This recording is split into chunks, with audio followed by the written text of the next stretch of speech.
Salut les gars, donc Simo Alami, a.k.a. le Crypto Dandy.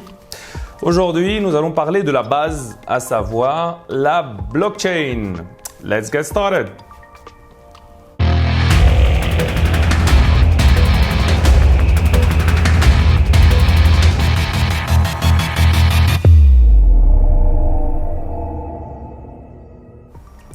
Alors, pour les nouveaux, je fais cette vidéo sur la blockchain. Donc, commençons par le nom. Blockchain, donc une chaîne de blocs. Ok?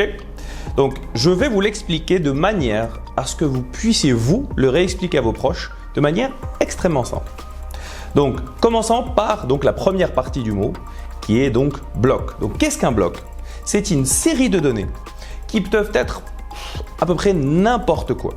Mais habituellement, c'est une collection d'enregistrements. Si on prend le cas par exemple du Bitcoin, donc c'est une liste de transactions. On va prendre des exemples.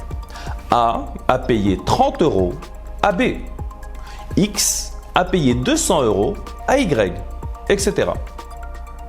Si on prend l'exemple de l'Ethereum, il y a la même chose, donc les transactions, mais en plus de ça, il y a une spécificité, on appelle ça les contrats intelligents.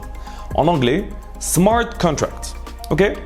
Donc, c'est une notion qui est très importante, mais à laquelle on reviendra sur une autre vidéo parce qu'elle va nécessiter, on va dire, une vidéo à part entière. Donc, pour d'autres coins, il peut s'agir de documents, il peut s'agir de fichiers audio, il peut s'agir d'images, etc., etc. Donc, on ne va pas trop rentrer dans ce détail-là parce que l'idée, c'est vraiment de comprendre la base. Donc, après l'explication d'un bloc, il faut comprendre que la blockchain est un enchaînement de blocs, mais pas que. Et vous comprendrez après. Si on prend l'exemple du Bitcoin, ces enregistrements, on les appelle donc un ledger. Pourquoi un ledger? Pour les gens qui ont déjà fait de la comptabilité, eh bien ça permet donc de lister les transactions financières, surtout. Donc chaque bloc, dans ce cas-là, a une limite. Pour le cas du Bitcoin, c'est 1500 transactions par bloc. Donc bien entendu, ces transactions-là sont différentes. Donc cette limite de transaction est différente en fonction du coin. Une fois ces blocs remplis, eh bien il faut les ajouter au réseau. On appelle ça miner. Donc vous avez déjà sûrement entendu parler de miner du Bitcoin. Je vous ai parlé des détails techniques qui vont pas vous servir à grand chose à part vous embrouiller. On pourra y revenir après si vous le désirez, vous pourrez me le demander donc sur le groupe Instagram ou le chat ou Twitter, etc., etc.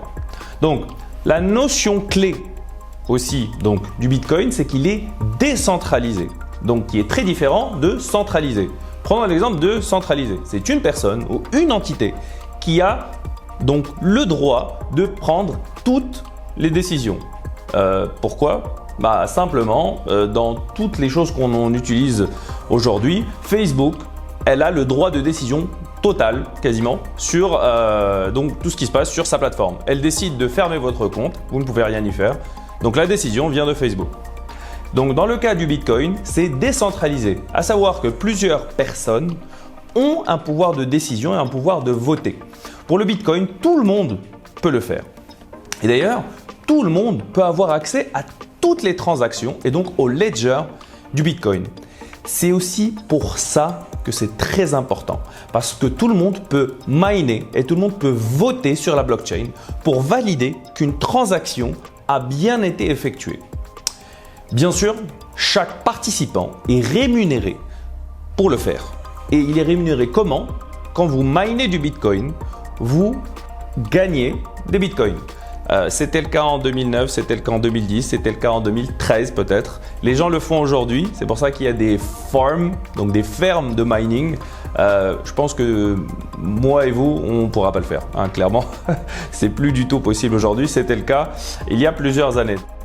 Donc, vous vous rappelez de quand on a parlé de la blockchain? Eh bien, dans chaque bloc est défini par le précédent, c'est-à-dire qu'ils sont les informations du bloc A contient des informations du bloc B. Ils sont liés. Et ces informations-là, ce lien qui existe entre ces blocs fait que l'information qui est dans un bloc spécifique n'est pas éditable, elle est totalement sécurisé à vie. Donc c'est super pour les transactions financières, etc. parce que ça permet de savoir exactement ce qui s'est passé et ça me permet de ne pas les changer. En revanche, des photos embarrassantes ou du copyright, malheureusement, seront dans la blockchain à vie. Donc il faut y faire un petit peu attention. Donc voilà, c'était une explication très simple de ce qu'était la blockchain pour, on va dire, les néophytes. Donc c'était la première vidéo, il y en aura d'autres sur d'autres sujets. N'hésitez pas à venir me le demander. Et puis, comme nous sommes en novembre et que c'est un mois de bull run, j'espère à tout le monde de pouvoir passer un mois de novembre exceptionnel et de faire de gros profits. Merci à tous, bye!